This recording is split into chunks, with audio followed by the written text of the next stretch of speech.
News headline, Quadcom naduwag, kaya ikinansila ang pagdinig ni XPRRD sa drug war. Pinelo kasi ang isa sa mga nag-confirm na pupunta raw po si former president. Tapos, with the cancellation of the hearing, may mga posts po kasi online saying na baka naduwag daw yung Quadcom.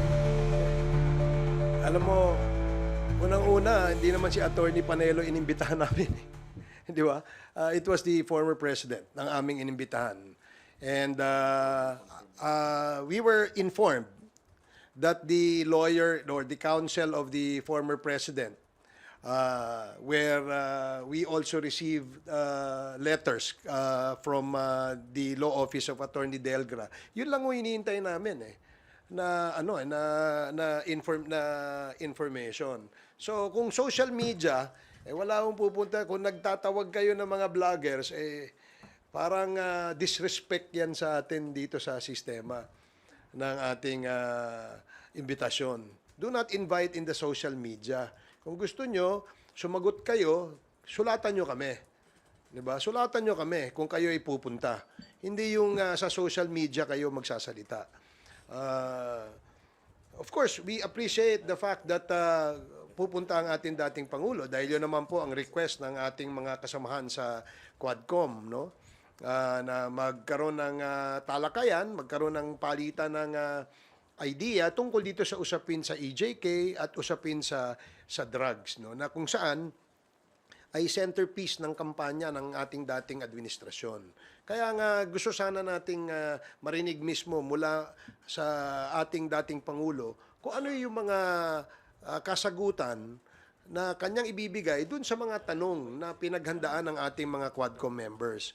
So, wag po nating I noticed also that there are several comments from the vloggers of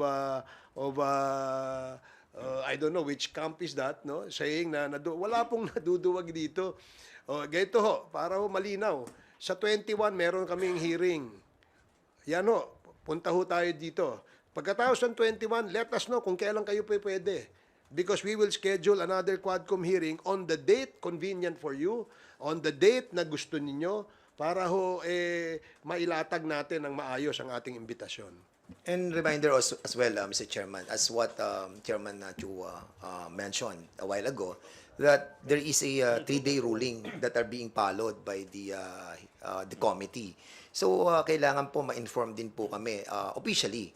Wag po sana sa social media para at least lahat. Kasi pag social media, you can always deny it, di ba? Pwede kang hindi pumunta, tapos sasabihin, hindi naman formal yon. But of course, kapag ginawa po nating official ang lahat, then, resibo po yan. So, I hope that prior to November 21 hearing, somebody or the lawyer of the former president will write the committee for his attendance. Maraming salamat po.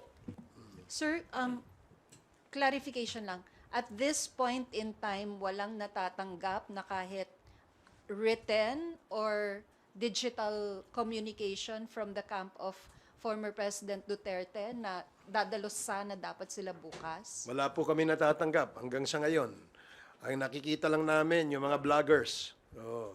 So, hindi ho namin pinakikinggan yung mga vloggers kasi wala naman nung sinabing tama yan kundi tirahin lang itong si Dan Fernandez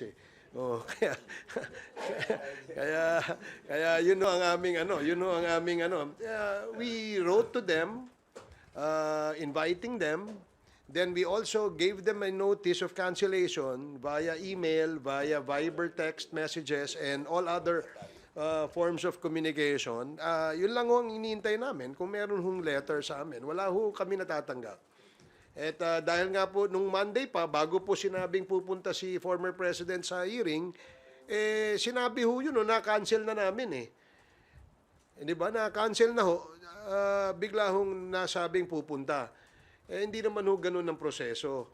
Di ba? Ang proseso, may imbitasyon kami at hinihintay namin yung reply. But even prior to the reply to our invitation, ay na-cancel na po namin.